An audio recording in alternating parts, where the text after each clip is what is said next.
We are heading to the beach. We saw it was going to be an absolutely gorgeous day today, and we're like, why not take the opportunity to go out and enjoy this beautiful weather. And we had to make an emergency trip to get some coffee because I need coffee. I cannot believe how expensive coffee is. $5.95 for a tall. Anyways, I was just thinking how much we pay for a 2-pound bag of beans. Like $13 for 2 pounds. And that gives you probably like, I don't know, 30 cups of coffee. Well, speaking of getting coffee and going out, so a lady there was like... Well, first of all, it was an elderly lady, so let's make this clear. She's like, hey, I recognize you. Do you know how I remember you? She's like, it's your eyes. Your eyes are so gorgeous, and dude, they're unforgettable. I haven't been to that place for like over 2 years, probably. Yeah, so that's crazy that she remembered you. Yeah. Anyways, so not only did she say, I remember you, she's like, we all talk about your eyes. We all remember you. I'm like, who's we all? I guess everyone there knows Mike for his eyes.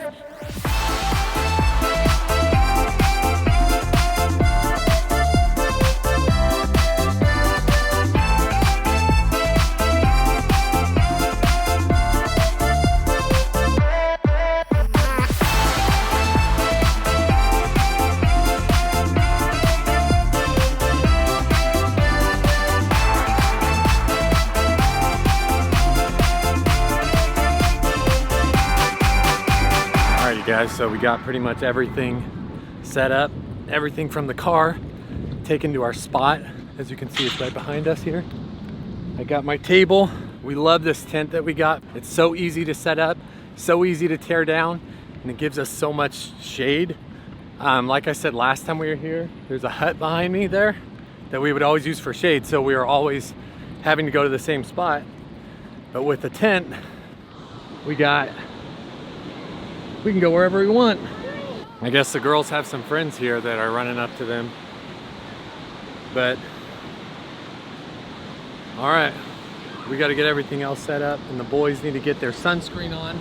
They got such a bad sunburn last time. They're like, we don't ever want that to happen again because we forgot the sunscreen. Pistachios and a little bit of yummy yummies. And Mariah is already sleeping in her crib, which is nice. We just wanted to thank you guys for last week and all your input on us possibly looking to sell our house. I think there was a lot of good advice that you guys gave us. We've been praying for this for about like a year. We don't have like a super clear answer right now, but it's just something, you know, that we've been thinking about. The girls are hanging out with some friends they found at the beach. They kind of just abandoned us here. The boys are playing in the sand, so Savannah and I have it all to ourselves. I brought my drone. Right here. I brought the drone because I haven't gotten it out for a long time, and I've been wanting to, you know, get back up in the air, you know? So Savannah's been having some knee problems, and I thought she could maybe tell you a little bit about it once this plane comes overhead. I heard it a couple months ago. I was on the floor and I went to like jump up, and I felt something like rip. My knee locked up, and it was extreme pain. At least for a couple weeks I couldn't really move it. Figured out that it could be a torn meniscus. I went into a urgent care. I went and got an x-ray done, and now they're saying I need to get an MRI to confirm that it's a torn meniscus, and then see how severe it is. Hopefully it's not as severe for surgery, but it's enough where my knee can't function right now very well. I can't get on my knees. I can't move it a certain way. Just like literally a week ago, I threw it out again because I was working on the kids' bikes. So in the next couple weeks, I'll have another doctor's appointment, and we'll see where we go from there. But I really hope I honestly don't think it's a surgery fix, because I mean, I'm still mobile and I'm still like walking, but it might just need extra time to heal. But that's what's happening with my knee. Dude, the car was super hot. Savannah had this wrapped in a towel, and it's cold. It's still cold. Yep. It's crazy. It's insulated. I insulated it. Crazy. Savannah brought a knife, and there we go. Oh my. Did she just crack it open? Yeah, she did. Oh my goodness. She used her knuckles and it was like, That looks so good. it looks like, yeah, squishy.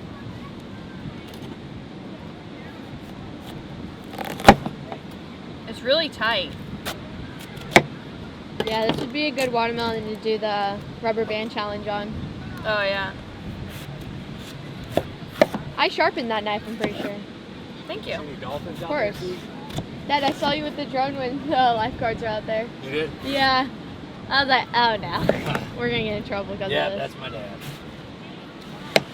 You're probably Wondering how I got out of this situation. At Camp Pendleton in the morning, before we went to church, we went to the ocean and there were so many dolphins jumping out of the It was so pretty at Camp Pendleton. Can you hold this from falling? So glad You're not doing great of a job, Dad.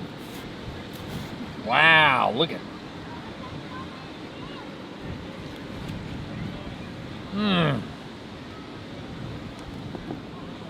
Usually Savannah cuts this off, but because we're at the beach and we have dirty hands, she left that there for the handle, right? Yeah. I went on my first journey today. It went really well.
Wow, Jer, look at that sand crab. All by yourself? Yeah. Did you name it? What's his Bob. name? Bob? All right. Hi, Bob. We are on our way to the Oceanside Harbor Jetty, and we have a little tradition. Where's Sophia? Man. So we have a little tradition that we do ever since I was a little kid. We would go to this jetty, we would get a straw, and we get some fishing wire, and we put it through the fishing wire, make like a loop, and then there's these little crabs over there. It's a little hot over here, sorry. I like calves. So anyways, you put the string through the straw, and then the crab puts its arm inside the loop, and then you pull the string, and then you can capture it. And it's pretty fun, but the main thing is to release them, because you know, we're not here to, you know, harm them. We just kind of want to hang out with them, you know? So that's what we're doing. Step number one is to walk over here and get on the jetty. That's the first step. So what you do is you're gonna climb down on these little rocks over here, and then you'll see the crabs like everywhere on the rocks. This is the Oceanside Harbor. You got boats coming in and out of here, and you got the fun spot all down here. It's basically like rock climbing, but way more extreme. So our goal right now is to find fishing wire.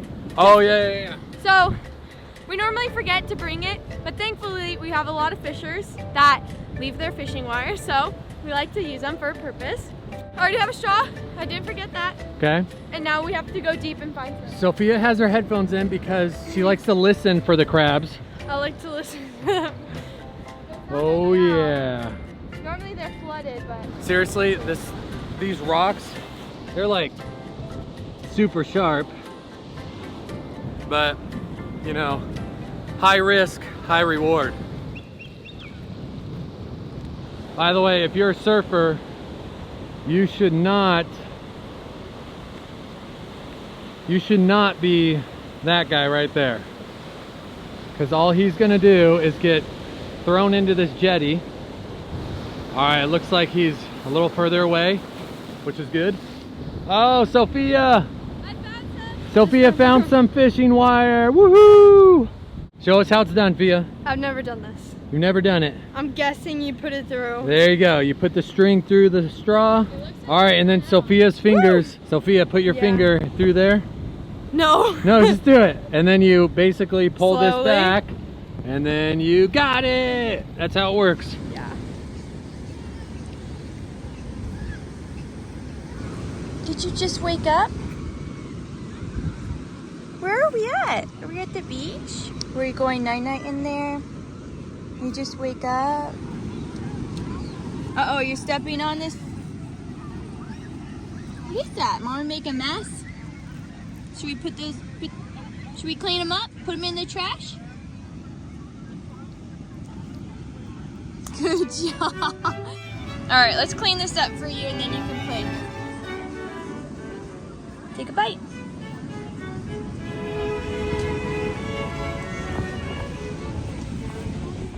Is it good watermelon?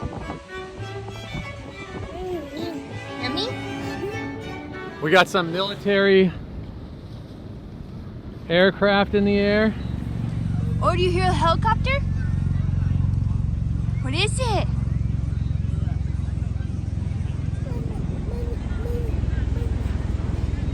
It's so pretty. All right, guys. So far, all I have, and it doesn't look like there's many crabs out. But I'll find one for you guys. Yeah, but all the boats are coming in. It looks super aesthetic. Bro, look at all those clams. Wait, where are they? Hi. Look at all those. Well, that's a womp. Have you seen any crabs yet? Same, I haven't either. But this is fun to watch. Look at all them. They're swimming. Yay! You have your swimsuit on. Are you ready to go see the water? You want to go see your brothers? Do you see the water? Oh, here it comes. Is the water coming all the way up? I think the water, Noah, the water's coming. Which one? You scared the water? Oh, here it comes, another one.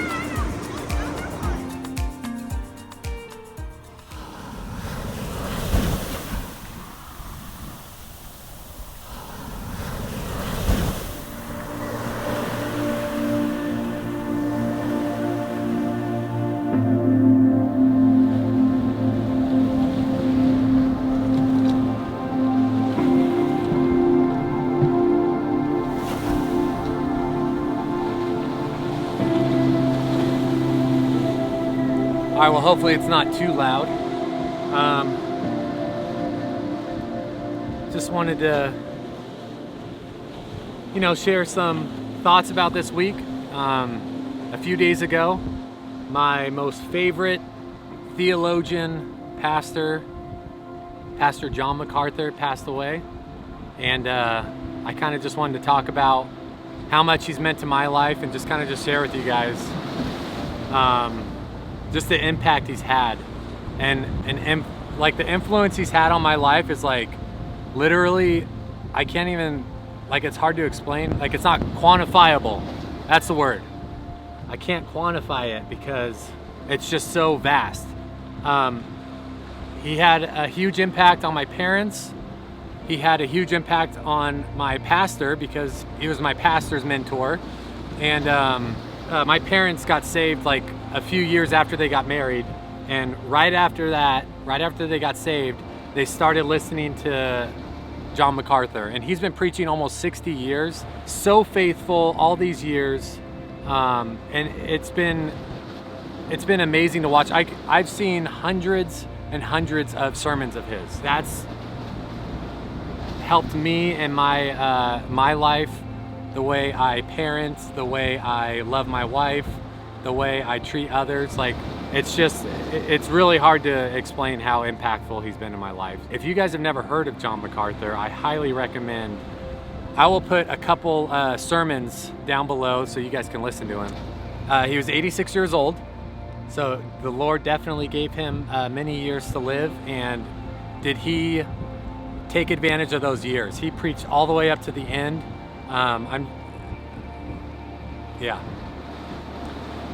The day after he passed away, I read something that somebody wrote, and I thought it was really awesome. They said, yesterday John MacArthur had the most glorious day of his life.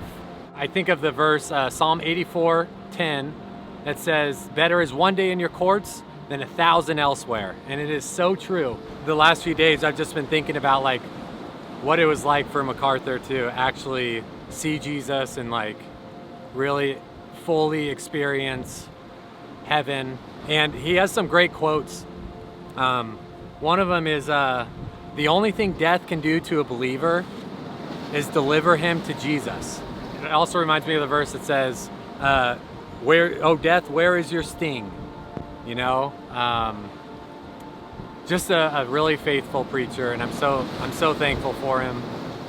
I'm very thankful for media that we're able to still watch all of his sermons and listen to him for the past 50 plus years. Growing up, my dad used to have all of his tapes, and I remember my parents just listening to him so often. A funny story, he actually preached at our church one time, and I told Savannah, hey, let's go meet him. And she's like, what are we gonna say? I don't know. I just said, come on. So we brought the whole family up, and it was our turn to talk to him. And I said, Mr. MacArthur, I just want you to know that you're the reason why I met my wife. And he's probably like heard some things like that before, but I was like, but it might not be how you think. And he said, oh, okay, what happened? So I told him I was signing up for a Bible college. I'm not gonna say which one, but I was signing up for a Bible college, and I said, and in the application it said, who is your pastor? And at the time, our family was doing home church, and a lot of the time we were listening to John MacArthur. So in the application, I was like, yeah, I'd consider John MacArthur my pastor. I submitted my application not thinking anything of it. Then we got an email from the school. Basically what they said is, we don't want John MacArthur imitators at our school. And I was like, I've never been called a John MacArthur imitator before. So anyways, long story short, I ended up not going to that school. So that Bible college was in Kauai. So they had an extension campus in Maui. So when I filled out the Maui application, it said the same question, who is your pastor? And I was like, you know what? I actually kind of feel convicted now to put John MacArthur's name, because if they have a problem with this, then maybe that's the Lord telling me I shouldn't go there. So I put John MacArthur's name down, and they accepted me, no problems at all. And that's where I met Savannah. So that's what I told John MacArthur, and he kind of chuckled at it and thought it was funny. Yeah, the Lord really used John MacArthur, and he's still using MacArthur in my life. What an example to look up to. So yeah, that's what I want to share with you guys. I hope it stayed recording. If it didn't, that's okay too.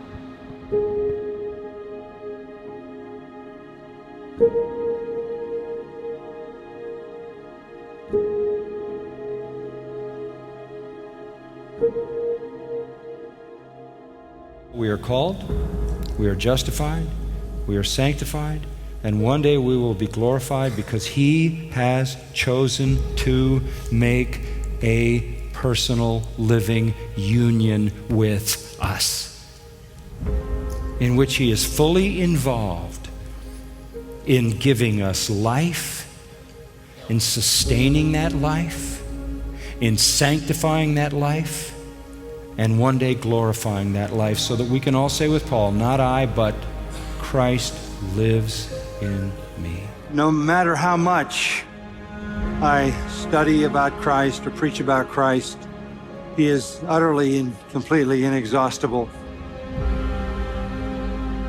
Such a personal God, such a personal work. He knows. He's very intentional. He knows where his power goes, and he knows to whom his power goes. And in the end, the final word is pretty simple. God does what brings him glory. If you love him, you rejoice in that reality. The greatest gospel verse in the Bible, 2 Corinthians 5:21. He made him who knew no sin for us, that we might be made the righteousness of God in him. Let me unpack those 15 Greek words. He, God, made Jesus sin. What do you mean he made Jesus sin? Only in one sense. He treated him as if he had committed every sin ever committed by every person who would ever believe, though in fact he committed none of them. Hanging on the cross, he was wholly harmless, undefiled. Hanging on the cross, he was a spotless lamb. He was never for a split second a sinner. He is holy God on the cross.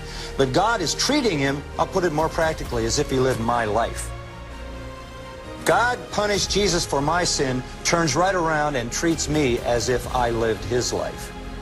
That's the great doctrine of substitution, and on that doctrine turned the whole Reformation of the church. That is the heart of the gospel. And what you get is complete forgiveness, covered by the righteousness of Jesus Christ. When he looks at the cross, he sees you. When he looks at you, he sees Christ.